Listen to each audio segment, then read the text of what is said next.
અકુ. આ છે અકુનું સૂરજપુર ગામ.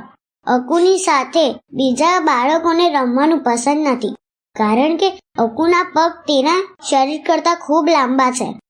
માત્ર સૂરજ, મરઘી અને પક્ષીઓ જ અકુના મિત્રો છે. અકુ પોતાનો સમય પિતાજી સાથે માછલીઓ પકડવામાં વિતાવે છે. એક દિવસ સૂરજ, મરઘી અને પક્ષીઓ અકુને મળવા ન આવ્યા. તે રાહ જોતી રહી. આવી રીતે ઘણા દિવસો વીતી ગયા. પછી તેણે ગામ લોકોને સૂરજ, મરઘી અને પક્ષીઓ વિશે પૂછ્યું. કોઈએ તેને કંઈ ન કહ્યું.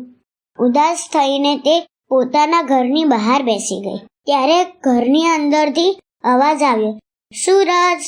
તેણે અંદર જઈને જોયું. એક ગોળ દડાએ તેની બધી જ ચટણી ઢોળી દીધી હતી. તેને દડા લઈને મેદાન તરફ દોડી. તેણે તેના લાંબા પગ વડે દડાને આકાશ તરફ જોરદાર લાત મારી. દડો આકાશમાં કાળા વાદળો સાથે અથડાયો. કાળા વાદળો ધીરે ધીરે દૂર થવા લાગ્યા. વાદળાઓની પેલી બાજુએ સૂરજ ફરીથી ઉગી નીકળ્યો. પછી બધાએ અકુનો ખૂબ આભાર માન્યો.